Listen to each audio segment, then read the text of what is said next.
Good morning. Today we are going to study diarrhea. Why it is so important? Because diarrheal disorders are the second most commonest cause of morbidity and mortality in preschool children after acute respiratory infections. What is diarrhea?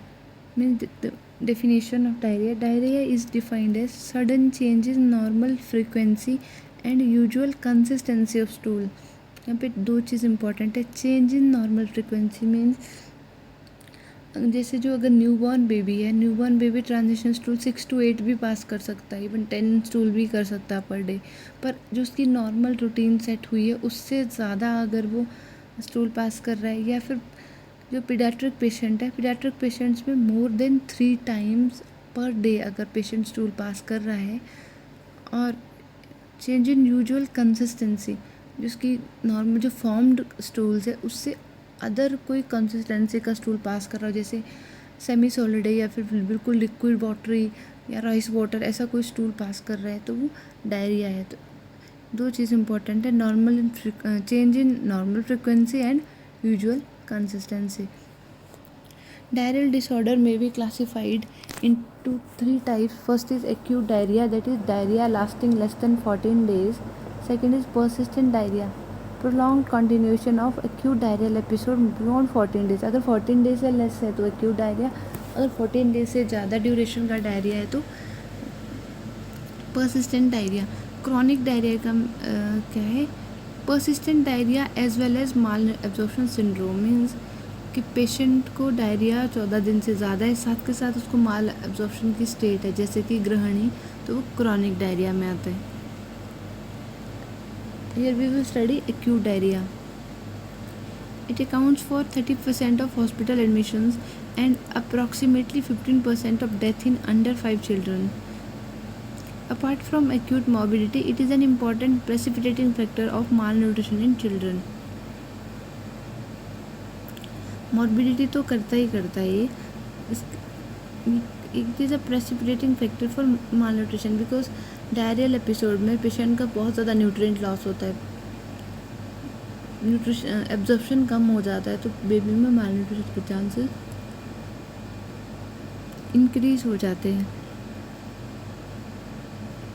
Epidemiology. Acute diarrhoea is most common in 6 months to 3 year age, especially in children with high risk factors, for example top feeding, contaminated water supply, low socio-economic status, poor sanitation and excreta disposal, unhygienic food habits and vitamin A deficiency. Common causes of diarrhea क्या हैं? First is infective diarrhea, viral diarrhea, rotavirus diarrhea. It is the most common cause of diarrhea in children, mostly in infants and toddlers. तो इस rotavirus diarrhoea से patient को या baby को prevent करने के लिए हम रोटावायरस वैक्सीन देते हैं, जो 10, 14 और 16 वीक 1.5, 2.5 और 3.5 मंथ पे जो है बेबी को जो वैक्सीन दी जाती है, ये पिंक कलर का एक लिक्विड वैक्सीन है जो 0.5 ml होता है, वो बेबी को दिया जाता है रोटावायरस से बेबी को रोटावायरल डायरिया से बेबी को प्रोटेक्ट करने के लिए. अदर जो viruses they are astroviruses, enteroviruses, bacteria है इकोलाई, विब्रियो कॉलरिक, campylobacter jejuni. Protozoal cause of diarrhoea are giardiasis, amoebiasis. Parasitic में intestinal helminthiasis, worm infestation. Opportunistic infections जो जनरली डायरिया नहीं करते लेकिन इम्यूनो कॉम्प्रोमाइज पेशेंट में ये जो स्पीशीज़ हैं वो भी डायरिया करती है, जैसे कैंडिडा या spore forming protozoa. Second is parenteral diarrhoea. Parenteral diarrhoea means कि पैथोलॉजी जीआई के अलावा कहीं और है, जैसे इनको नॉन जीआईटी इन्फेक्शन भी कहते हैं, जैसे एक्यूट रेस्पिरेटरी इन्फेक्शन. अगर पेशेंट को लोअर रेस्पिरेटरी इन्फेक्शन है तो पेशेंट के साथ साथ गट मोटिलिटी बढ़ जाती है, और उसको जैसे निमोनिया है तो निमोनिया के साथ उसको लूज मोशन भी हो जाते हैं. यूटीआई यूरिनरी ट्रैक इन्फेक्शन में भी पेशेंट को डायरिया मिल सकता है, otitis media. Non infective diarrhoea. Drug induced diarrhoea जैसे एंटीबायोटिक्स, एंटीबायोटिक्स के प्रोलॉन्ग यूज़ से भी जो डायरिया हो जाता है पेशेंट को, क्योंकि उसके नॉर्मल ब्लड फ्लोरा जो है डिस्टर्ब हो जाता है। और लैक्सेटिव्स की वजह से आयरन सप्लीमेंटेशन से पेशेंट को जीआईटी डिस्टर्बेंसेस होते हैं, या तो पेशेंट को डायरिया हो जाता है या फिर कॉन्स्टिपेशन हो जाती है। सो डायरिया जो आयरन की वजह से होता है that is non infective diarrhoea. Then toxins, food poisoning की वजह से डायरिया हो सकता है, या हैवी मेटल्स की वजह से, फूड एलर्जी एंड अदर्स से ओवर फीडिंग या साइकोजेनिक डायरिया। साइकोजेनिक डायरिया का एग्जांपल, जब पेशेंट को किसी वजह से डर लग जाता है, जैसे बच्चे को एग्ज़ाम का डर लग रहा है तो उसको जो जीआई डिस्टर्बेंसेस हो जाती है उसको डायरिया लग जाता है। Pathophysiology, excess loss of water and electrolytes leading to dehydration and electrolyte imbalance are the main features in pathophysiology of diarrhea. Means diarrhoeal stool की वजह से वाटर लॉस होता है, वाटर के साथ साथ इलेक्ट्रोलाइट लॉस भी हो जाता है। लॉस ऑफ वाटर से क्या हो जाता है? लॉस ऑफ वाटर से हाइपोवॉल्यूमिया, मीन जो मैक्सिमम वाटर लॉस होता है वो एक्स्ट्रा सेलुलर फ्लूइड कंपार्टमेंट से होता है। मीन्स जो ब्लड का जो प्लाज्मा है, जो ब्लड वॉल्यूम है वो कम हो जाता है ड्यू टू वाटर लॉस की वजह से। हाइपोवॉल्यूमिया हो जाएगा। फिर पेरिफेरल वेसो कंस्ट्रिक्शन, हाइपोवॉल्यूमिया है तो लेकिन वाइटल ऑर्गन को ब्लड सप्लाई करना है तो बॉडी जो है ब्लड को वाइटल ऑर्गन की तरफ भेजने का कोशिश करेगा। सो वो पेरिफ्री से वेसो कंस्ट्रिक्शन करके ब्लड सप्लाई वहाँ कम करके वाइटल ऑर्गन को भेजेगा। सो पेरिफेरल वेसो कंस्ट्रिक्शन होगा, जिसकी वजह से जो स्किन है वो कोल्ड होगा और ड्राई म्यूकोजा हो जाएगा। और हाइपर डायनेमिक सर्कुलेशन, जैसे ही वेसो कंस्ट्रिक्शन हो जाता है तो वाइटल ऑर्गन की तरफ जो है ब्लड जो जाना शुरू हो जाता है। तो हाइपर डायनेमिक सर्कुलेशन का मतलब वीक थ्रेडी पल्स हो जाती है। ओलिगोयूरिया, वाटर लॉस को प्रिवेंट करने के लिए यूरिन आउटपुट भी कम हो जाता है तो ओलिगोयूरिया हो जाता है। जब हाइपोवॉल्यूमिया है तो जो ब्लड प्रेशर है वो भी फॉल कर जाता है। हाइपोटेंशन होता है, अगर वो बहुत ज़्यादा फॉल कर जाए तो पेशेंट शॉक की कंडीशन में जा सकता है। सो वाटर लॉस से वॉल्यूम कम हो जाता है, ब्लड वॉल्यूम पेरिफेरी को वेसो कंस्ट्रिक्शन हो जाती है, वाइटल ऑर्गन की तरफ ब्लड सेंड करने को हाइपरडायनेमिक सर्कुलेशन हो जाती है, मतलब सर्कुलेशन कोप अप करने की कोशिश करता है इस वाटर लॉस को। सो वीक थ्रेडी पल्स हो जाता है, वाटर लॉस कम हो जाता है इसलिए ओलिगोयूरिया हो जाता है। हाइपोटेंशन हो गया ब्लड वॉल्यूम लॉस की वजह से, सो अल्टीमेटली शॉक हो सकता है पेशेंट को। लॉस ऑफ इलेक्ट्रोलाइट, जैसे सोडियम है, पोटाशियम है, बाइकार्बोनेट, इनका भी लॉस हो जाता है डायरियल स्टूल में। So hyponatraemia, loss of sodium, low concentration of sodium, hypokalaemia, low concentration of potassium in metabolic acidosis due to loss of bicarbonate ion in the stool, जो है metabolic acidosis हो जाता है। Diagnosis of diarrhoea जो mainly depends upon 3 factors. First is assessment of dehydration, second is clinical assessment of etiology, third is laboratory investigations.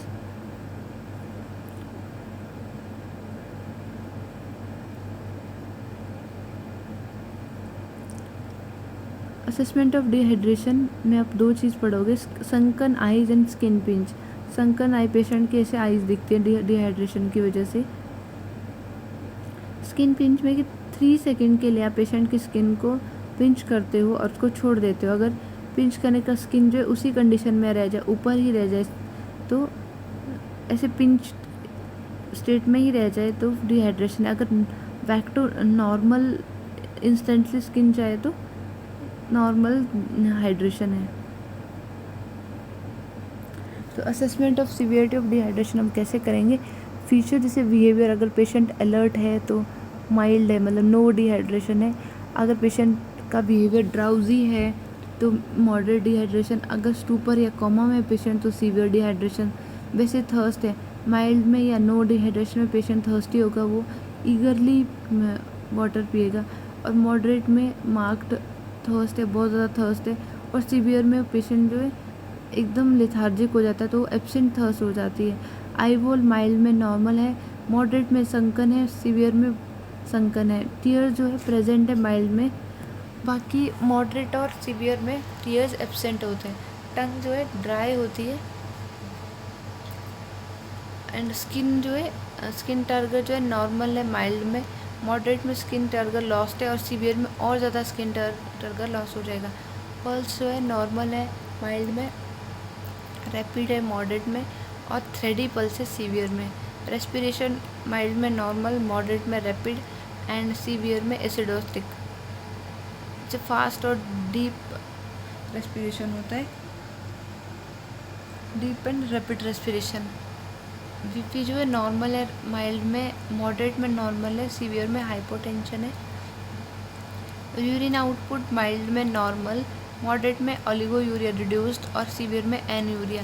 Weight loss 3 to 5%, moderate में 6 to 10% और severe में 9 to 15%।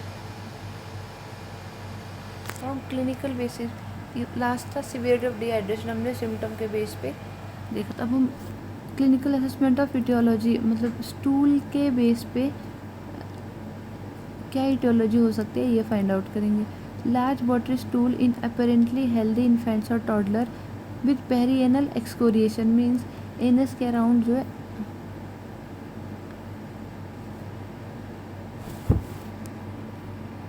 Perianal excoriation मतलब anus के around जो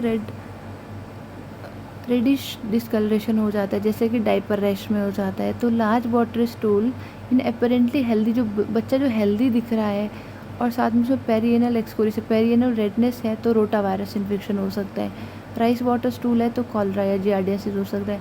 presence of blood और mucus in stool with constitutional symptom for example high fever, toxic loop, cramps, तो bacterial aetiology है।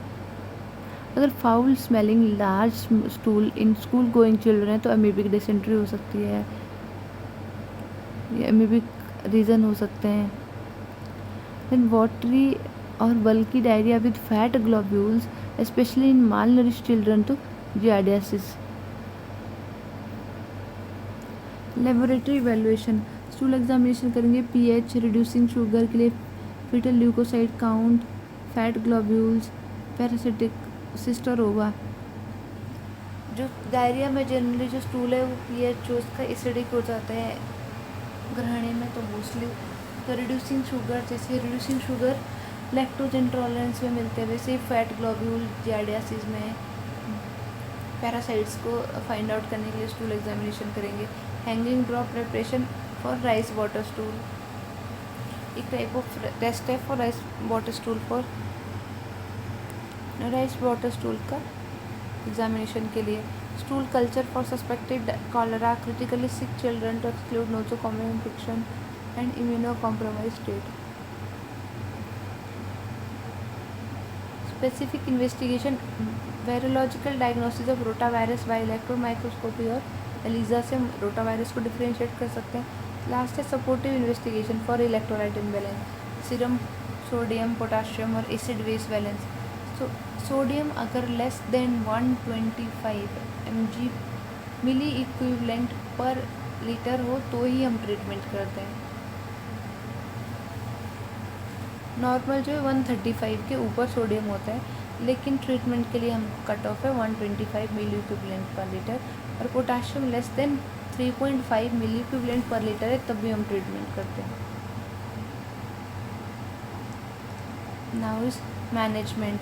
अब डायरिया की मैनेजमेंट, फर्स्ट है fluid replacement therapy, second specific anti diarrhoeal therapy, third is nutritional management. And fluid replacement therapy, it is the cornerstone of management in acute diarrhoea to prevent and correct dehydration. जैसे हमने पढ़ा है कि dehydration and electrolyte imbalance are the main two complications of this diarrhoea. So we will try to prevent the dehydration and dyselectrolytemia. So dehydration को prevent करने के लिए, उसको करेक्ट करने के लिए फ्लूइड रिप्लेसमेंट थेरेपी करते हैं। मोड कौन सा फ्लूइड देना है, ओरल देना, आईवी देना, वो डिपेंड करता है सीवियरिटी ऑफ डिहाइड्रेशन पे एंड चाइल्ड विलिंग और टॉलरेंस फॉर ओरल फ्लूइड। जैसे अगर सीवियर डिहाइड्रेशन है तो उनको आईवी फ्लूइड देना है, और अगर माइल्ड या मॉडरेट डिहाइड्रेशन है तो ओरल फ्लूइड दे सकते हैं। बट अगर बेबी ओरली नहीं ले सकता तो उसको आईवी पे शिफ्ट करना पड़ सकता है। बेबी को माइल्ड है, मॉडरेट है या सीवियर डिहाइड्रेशन है, और कौन सा प्लान फॉलो करना हमने ट्रीटमेंट, वो डिपेंड करता है उसके असेसमेंट पे। तो हम क्या असेस करेंगे इवेल्यूएशन पे, look at the patient, activity अगर नॉर्मल है, आईज़ अगर नॉर्मल है, अगर संकन नहीं है, पेशेंट थर्स्टी है, स्किन टर्गन नॉर्मल है, मतलब हमने स्किन को पिंच करके देखा 3 सेकेंड के लिए, स्किन जो है बैक टू नॉर्मल जा रही है इंस्टेंटली, दैट मीन्स पेशेंट में जो है no sign of dehydration are present. तो हम प्लान ए फॉलो करेंगे, ORS एट होम देंगे पेशेंट को। आफ्टर ई स्टूल, जितनी बार पेशेंट स्टूल पास करेगा उतनी बार उसको ORS देना है। तो आफ्टर 2 ईयर, अगर पेशेंट जो है लेस देन 2 ईयर का है तो उसको 50 to 100 ml ORS after 1 stool देना है। मैं उसको आधा गिलास के आसपास जो ORS है वो हम इस स्टूल के बाद दे सकते हैं। 2 to 10 ईयर में 100 to 200 ml, और मोर देन 10 ईयर्स में एज लिबिटम, मतलब जितना बेबी पीना चाहे उतना। उसको 2 दिन के बाद असेस करना है OPD में। अगर डिटीरियोरेट होता है पेशेंट तो प्लान बी फॉलो करना है, और अगर पेशेंट इम्प्रूव करते हैं तो उसको कंटिन्यू करके 3 डेज़ के बाद हम उसको डिसकंटिन्यू कर सकते हैं। प्लान बी करेंगे हम अगर पेशेंट डिटीरियोरेट हो रहे हैं। WHO और national task force guidelines for management में प्लान बी क्या है, पेशेंट को इवेलुएट करेंगे। अगर पेशेंट रेस्टलेस है, आईज अगर सनकन है, पेशेंट ईगरली वाटर ले रहा है, और टर्गर अगर उसका लॉस्ट है पेशेंट का, स्किन टर्गर मतलब 3 सेकेंड पिंच करने के बाद वो बैक टू नॉर्मल इंस्टेंटली नहीं जा रहा है, तो पेशेंट में मिनिमम अगर ये 2 साइन, इन 4 साइन में से 2 साइन पॉजिटिव है तो सम डिहाइड्रेशन इज़ देयर। तो हम मैनेजमेंट कैसे करेंगे, प्लान बी, ORS हम हॉस्पिटल में देंगे। ORS during first 4 hours, less than 4 month के लिए 200 to 400 ml, 4 to 11 मंथ के लिए 400 to 600 ml। After each stool 1 to 2 year के लिए 600 to 800 ml जो है, sorry it's not after each stool, it's for first 4 hours. 1 to 2 years के लिए 600 to 800 ml, 2 to 4 ईयर्स के लिए 800 to 1200 ml, 5 to 14 ईयर्स के लिए 1200 to 2200 ml, means up to 2 litres. Greater than 14 years को 2 to 4 litre, लगभग 2200 to 4000 ml। Reassessment after 4 hours, if patient improves then follow plan A, if it deteriorates then follow plan C. What is plan C? Evaluate the patient. If patient is lethargic or unconscious, eyes are sunken, patient is unable to drink the water and skin toner is lost very much, and minimum of 2 signs are present, then severe dehydration, then we will follow plan C. IV और NG nasogastric fluid देंगे। Less than 1 year में 30 ml per kg first hour में, followed by 70 ml per kg in 5 hours per. What does it mean, अगर बच्चा 10 kilo का है तो 30 ml per kg के हिसाब से उसको फर्स्ट आवर में 300 ml देना है, और अगले 5 आवर्स में उसको 700 ml हमने देना है। तो 700 ml को हम पर आवर डिवाइड करेंगे तो 100 ml से ऊपर जो है पर आवर जो है आएगा। अगर बच्चा 1 ईयर से ज़्यादा का है तो 30 ml जो उसको हाफ आवर में देना है। मीन्स अगर बच्चा 10 किलो का ही है लेकिन 1 साल से ज़्यादा है तो उसको जो 100 ml जो हमने 1 साल के बच्चे को 1 आवर में दिया था, इस बच्चे को हाफ आवर 30 मिनट में हमको 100 ml फ्लूइड देना है अगर बच्चा 10 किलो का है। और अगला जो 700 ml होगा 10 किलो के बच्चे को, वो 2.5 आवर्स में देना है। Add ORS 5 ml per kg per hour as soon as child tolerates, और nasogastric ORS 20 ml per kg per hour for 6 hours. Means जो हमने ये IV फ्लूइड दिए या फिर जो हमने NG फ्लूइड दिए उसके साथ साथ हम ORS भी 5 ml per kg per our जो है ऐड कर सकते हैं। उसको 4 आवर्स का रीअसेस कर, अगर पेशेंट को हमने IV फ्लूइड चलाया है तो 4 आवर्स के बाद हम उसको असेस करेंगे। अगर पेशेंट इम्प्रूव करता है तो प्लान बी पे शिफ्ट करेंगे, अगर डिटीरियोरेट करता है तो प्लान सी को कंटिन्यू करेंगे। ORS क्या है, ORS जो एक WHO ORS है वो नेक्स्ट स्लाइड में, और होममेड ORS सब्सटीट्यूट्स, इसमें शुगर एंड सॉल्ट सॉल्यूशन को क्या करना है, 2 फिंगर पिंच कॉमन सॉल्ट, 2 चुटकी जो है कॉमन सॉल्ट लेना है, 1 हीफ्ड TSF और शुगर। एक नॉर्मल जो TSF का वेट जो है 5 ग्राम लेते हैं, जब उसको जिसको ज़्यादा भर देंगे तो अप्रॉक्सीमेटली 8 ग्राम। और 1 glass of water, it is not 1 TSF water, it is 1 glass of water, मतलब 200 ml में हमको 0.8 ग्राम जो है कॉमन सॉल्ट डालना है और 8 ग्राम जो है शुगर डालना है। Food waste, home fruits, salted rice, kanji dal, buttermilk, lemon sharbat और कोकोनट वाटर। WHORS की कॉन्स्टिट्यूशन जो है सोडियम क्लोराइड है, इसमें पोटाशियम क्लोराइड है, ग्लूकोज है एंड ट्राइसोडियम डाइहाइड्रेट, इसकी concentration 2.6 gram per litre, sodium 1.5 ग्राम पर लीटर जो है, पोटाशियम है, ग्लूकोज जो है 13.5 ग्राम per litre, trisodium citrate 2.9, total जो है इसकी 20.5 ग्राम पर लीटर। इसकी ऑस्मोलैलिटी क्या है, सोडियम की 75 है, ग्लूकोज 75 है, क्लोराइड 65 है, then followed by potassium 20 and citrate 10।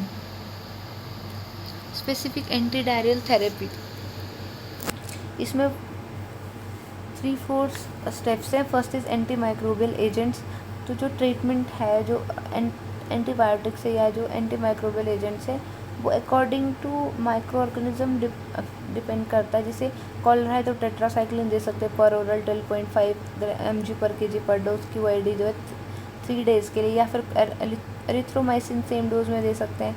शाइजिला में सिप्रोफ्लॉक्सासिन जो पर ओरल 15 mg पर kg पर डोज, QID में 3 डेज़ के लिए। सेफ्ट्राइक्सोन जो है IV 75 to mg पर kg पर डे, इसको 2 डिवाइडेड डोजेज में देते हैं इंटू 3 to 5 डेज। जैसे अगर बच्चा 10 kg का है तो हमने 75 से अगर शुरू किया है सेफ्ट्राइक्सोन IV, 75 इंटू 10 750, तो 750 mg हमने उसको डे में देना है, तो 750 divided by 2,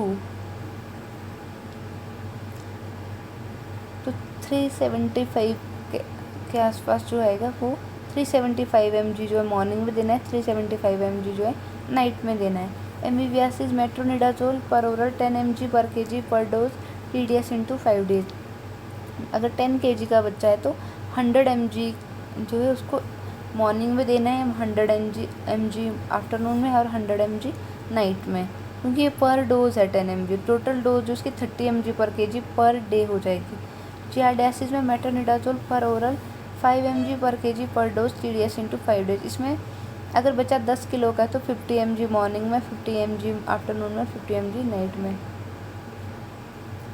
anti secretory agent, anti secretory agent जो इंटेस्टाइल में सिक्रीशंस को कम कर देते हैं, जिसकी वजह से डायरिया का वॉल्यूम जो कम हो जाता है। इसमें है रेसिकाडोट्रिल पर ओरल 1.5 mg पर kg पर डोज।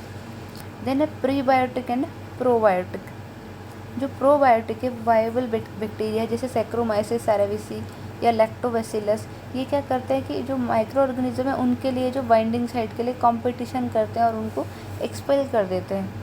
और प्रीबायोटिक जैसे बनाना है, लैक्टुलोज है, ये जो प्रॉपरली डाइजेस्ट नहीं होके लैक्टोबैसिलस एक्सेट्रा जो यूज़फुल बैक्टीरिया उनको ग्रो करने के लिए एक मीडियम प्रोवाइड करते हैं। जिंक सप्लीमेंटेशन, जितने भी डायरिया के पेशेंट्स हैं उनको जिंक सप्लीमेंटेशन इम्पॉर्टेंट है। और अगर 6 महीने से कम का बच्चा है तो 10 mg पर डे उसको देना है। अगर 6 महीने से ज़्यादा का बच्चा है तो 20 mg पर डे देना है। जैसे ये जिंकोगट जो यहाँ पे सिरप है, इसमें 5 ml में 20 mg है, तो 6 महीने से कम का बच्चा है तो उसको 2.5 ml ही दिन में जिंकोगट देना है। अगर 6 महीने से ज़्यादा का बच्चा है तो 2.5 ml मॉर्निंग में, 2.5 ml इवनिंग में देना है।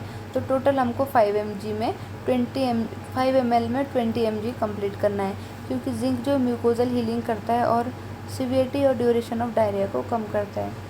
Nutritional management, breast feeding should be continue uninterrupted. Patient में एक मिसकंसेप्शन या मिथ होता है कि अगर डायरिया के दौरान बच्चे को फीड करेंगे तो डायरियल स्टूल और बढ़ जाएंगे, जबकि ऐसा नहीं है।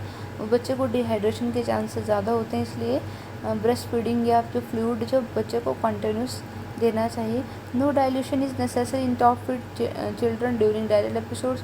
Diarrhoea on regular diet should be fed with small children और regular diet should be fed with small frequent meals of energy dense foods.